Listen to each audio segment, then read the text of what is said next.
শান্ত হন। Life is a race. If you don't want to go far in this race, this course is not for you. আচ্ছা, একটু প্রথম থেকে আবার একটু ছাড়েন, সবাই চুপ করেন। হ্যাঁ sir. Life is a race. If you don't want to go far in this race, this course is not for you. এখন উনি সোলাইমান সুখন ভাই বলছেন life is a race, if you want to go far in this race, this course is not for you. পরে আমি আর কোর্সটা করি নাই।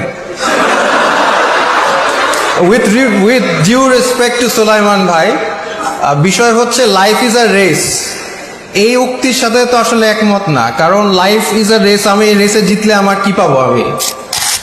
আপনারা এখানে যারা আছেন তারা যদি পৃথিবীতে যদি মানুষ না থাকতো তাহলে কি যায় আসতো? কোনো কিছু কি যায় আসতো? ধরেন পৃথিবীতে কোনো মানুষ নেই, আবার কনসিকিউটিভলি মানুষ আছে, তো যদি মানুষ না থাকতো তাহলে কি মহাবিশ্বের কিছু যায় আসতো কিনা, এটা নিয়ে আপনারা চিন্তা করেন। Next slide. আপনারা কেউ কি বলতে পারবেন মাওরা এম্পায়ারের সেকেন্ড যে এম্পায়ার তার নাম কেউ কি বলতে পারবেন? বলতে পারলে হাত তুলেন। একটা মানুষ কি আছে বলতে পারবেন? এত বড় রাজ্য সে শাসন করেছে, আপনারা কি বলতে পারবেন তার সেকেন্ড এম্পায়ারের নাম? কে? রং হয় নাই, উনি থার্ড। তো যাই হোক, এখন গুগল করে বের করে লাভ নাই, কিন্তু আপনারা মেজরিটি বলতে পারছেন না কেন জানেন? Because nobody cares. উনি যে এত বড় সম্রাট ছিলেন, কিন্তু এখন উনি মারা গেছেন, ওনার লাইফের যে অ্যাচিভমেন্ট, উনি হয়তো বা জীবিত থাকার সময় চিন্তা করেছেন ওনারা অনেক বড় কিছু হয়ে গেছেন, অনেক কিছু করেছেন, ওনাকে পৃথিবীর সবাই মনে রাখবে।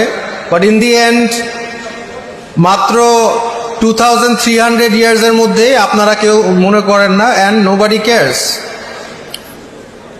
তার জীবনের এত অ্যাচিভমেন্ট, সে এত কিছু করেছে, কিন্তু তারপরেও আপনারা কেউ মনে রাখছেন না। Because in the end of the day আপনারা লাইফে কে কি করেন, আপনারা অনেকে বলেন যে আমি এটা লিগেসি রেখে রাখতে চাই, হুইচ ইজ গুড, বাট ওই লেগেসি কি কিসের জন্য, কি নিয়তে আপনারা রেখে যেতে চাচ্ছেন, দ্যাট ম্যাটার্স। বিকজ আপনি যদি মনে করেন যে হ্যাঁ আমাকে মানুষ অনেক বছর মনে রাখবে, মনে রাখে লাভ কি?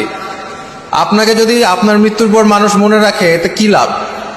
এই যে যেমন মাওরি এম্পায়ারের সেকেন্ড এম্পায়ারের কথা কেউ আপনাদের মনে নাই, কারণ আপনাদের লাইফে ইট ডাজেন্ট ম্যাটার।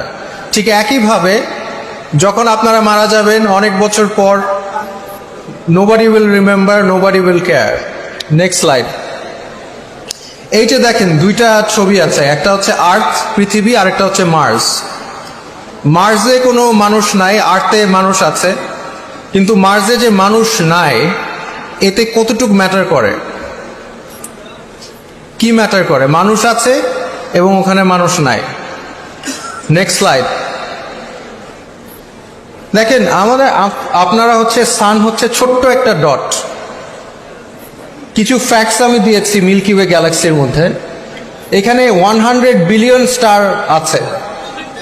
তার এইসব স্টারের মধ্যে আপনার পৃথিবী যে সূর্যটা, সেই সূর্যটা আপনি যে এটা পৃথিবী যে সূর্যের পাশে ঘুরছে তার মধ্যে একটা স্টার। Next slide.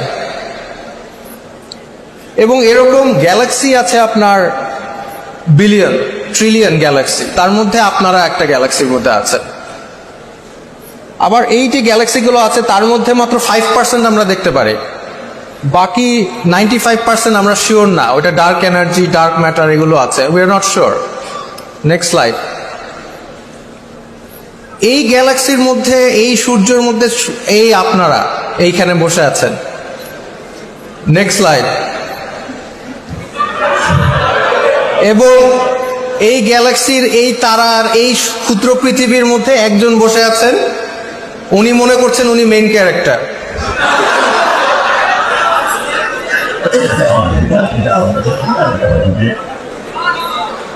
এখন আমাদের সবারই মেইন ক্যারেক্টার সিনড্রোম আছে। আমরা সবাই মনে করি আমরা খুবই ইম্পর্টেন্ট, আমাদের লাইফে আমরা মানে অনেক কিছু করে ফেলবো, আমাদের লাইফটা ম্যাটার করে। But in the end of the day আমরা স্টার ডাস্ট। আলটিমেটলি একটা পৃথিবী, সূর্য, এগুলো মানে সময়ের কাছে 4 বিলিয়ন ইয়ার্স 2 বিলিয়ন ইয়ার্স, মানুষ পৃথিবীতে আছে 300,000, হোমোসেপিয়েন্স 300,000 ইয়ার্স। এখানে হাজার হাজার লক্ষ লক্ষ মানুষ এসেছে, মানুষ মারা গেছেন, এবং হোয়াট হ্যাপেন্ড? তারা কি লাভ, মানে আসলো যে গেল, তো লাভ কি হলো? এই যে যেমন উনি মনে করতেছেন উনি মেইন ক্যারেক্টার, ওনার লাইফে অনেক স্বপ্ন আছে, এই স্বপ্নগুলি উনি অ্যাচিভ করলেও কি না করলেও কি, আসলে মরেই তো যাবে।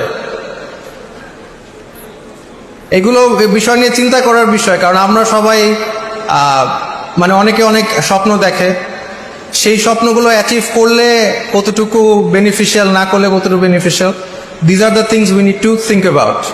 Next slide. সাউন্ড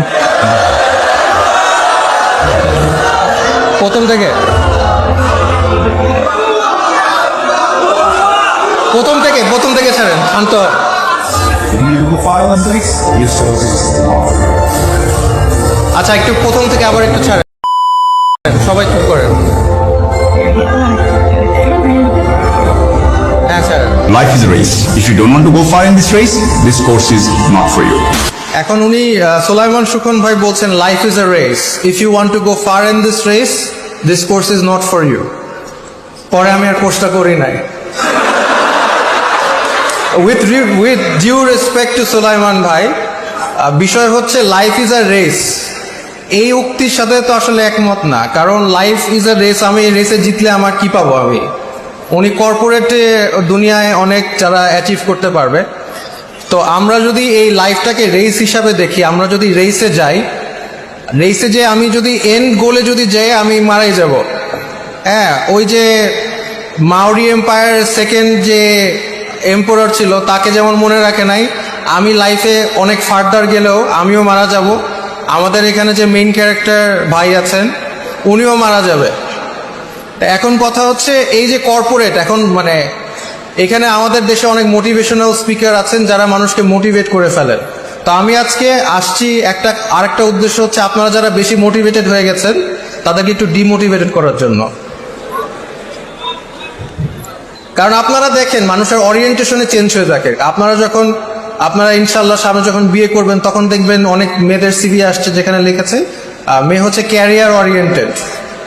তো তাদের ওরিয়েন্টেশন যদি ক্যারিয়ার হয়, we have to ask ourselves, যে ইনফ্যাক্ট নট জাস্ট মেয়ে, ছেলেদেরও যদি ওরিয়েন্টেশনটা ক্যারিয়ার হয়, আমরা যদি ক্যারিয়ারে অনেক কিছু অ্যাচিভ করি, ধরেন আমি একটা কোম্পানির সিইও হয়ে গেছি, আমি কোটি টাকার মালিক হয়ে গেছি, আমি ফেমাস হয়ে গেছি, রাইট?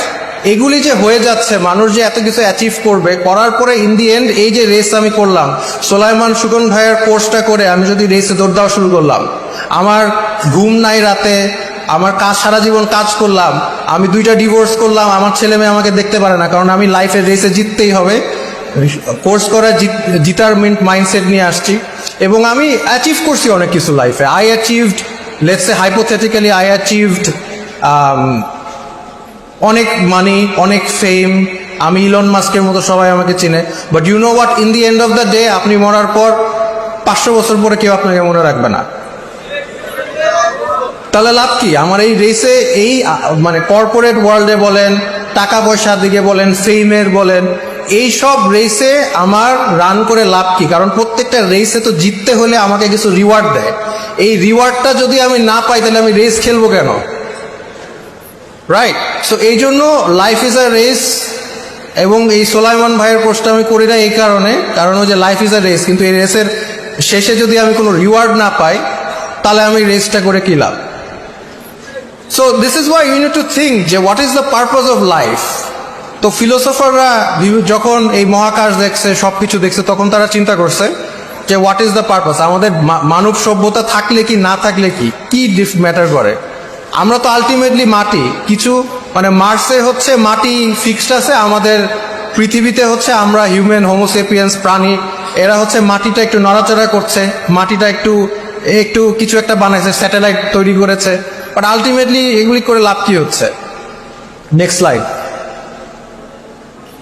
তো একটা ওয়ার্ল্ড ভিউ হচ্ছে নাইলিজম।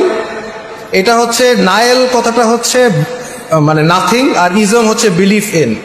নাইলিজম মানে হচ্ছে যে কোনো কিছুতেই বিশ্বাস করে না, মানে ইন দ্য সেন্স যে অস্তিত্বের অস্তিত্ব তারা মনে করে, যেহেতু তারা অনেক ফিলোসফাররা দেখেছে মহাবিশ্ব দেখেছে, সবকিছু দেখে চিন্তা করলো যে মানুষের আসলে কোনো পারপাস নাই, মানুষ পারপাস ছাড়া, মানে মানুষ কিছুক্ষণ পিঁপড়া যেরকম কালেক্ট করে, মানুষ এরকম কিছু র্যান্ডম কাজ কারবার করে, একটু বাড়ি বানায়, একটু খাওয়া দাওয়া করে, তারপর মরে যায়।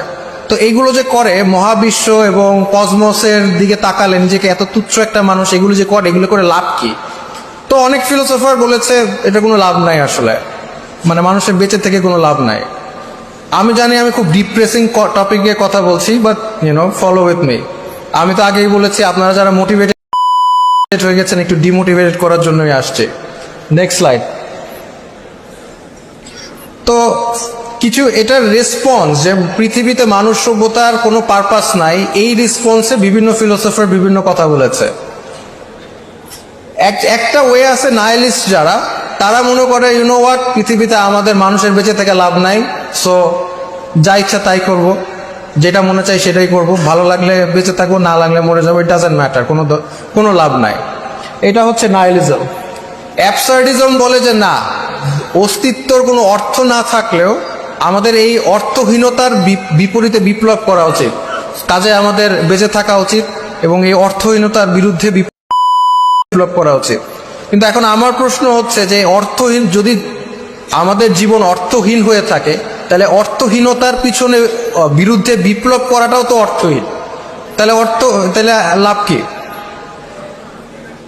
এরপরে আরেকটা হচ্ছে এক্সিস্টেন্সিয়ালিজম। এরা মনে করে মানুষের অস্তিত্বে আসার পরে কোনো অর্থ নিয়ে আসে না, মানুষের কোনো পারপাস নাই, আমরা নিজেরা নিজেদের পারপাস দেই। কিন্তু আমরা যদি যে জিনিসের কোনো অর্থই নাই সে নিজেকে নিজে পারপাস দিয়ে, সেটাও তো অর্থহীন হয়ে যায়, তো লাভ কি?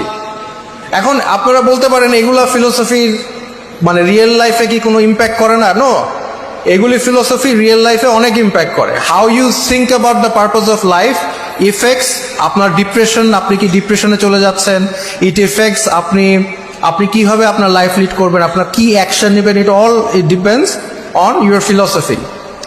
আর নেক্সট স্লাইড। এটা খুব গ্রিম একটা স্টোরি। এটা হচ্ছে এই দুইটা ছেলে, ছোট ছেলে, তারা তার বাবা মাকে মেরে ফেলছে, তারপর নিজে আত্মহত্যা করেছে। কেন করেছে? কারণ বেঁচে থাকতে ভাল লাগতেছে না, মজা লাগতেছে না। তারা তাদের শেষ যে এই কাজ করার আগে তারা লিখেছে যে তাদের একটা প্রিয় শো ছিল অফিস, এই অফিস শোটাও শেষ হয়ে গেছে। তার যে প্রিয় যে নাটক ছিল, নাটক শেষ, এখন কি করবে লাইফে? তা এখন সে চিন্তা করলো আমরা তো নিজেরা নিজে মরে যাবে, কিন্তু আমরা মরে গেলে তো আমার বাপ মা কষ্ট পাবে। আপনারা হাসতেছেন, সিরিয়াসলি ঘটছে। সো চিন্তা করলো বাপ মা, ভাই বোন, বোনকে মেরে ফেলবে, বাপ মাকে মেরে ফেলবে, নানিকে মেরে ফেলবে, কেউ কষ্ট পাবে না, সবাই মরে যাবে, শেষ, এন্ড অফ স্টোরি। তো এইটা কি ফিলোসফির কারণে তারা আসছে? কারণ তাদেরকে বলা হচ্ছে যে লাইফের কোনো পারপাস নাই জীবনে, এবং ওরা নিজেরাও বলছে আসলে জীবনের সুখী যদি না হয় তাহলে আর বেঁচে থেকে লাভ কি? লাভ নাই তো, যৌক্তিক কথা।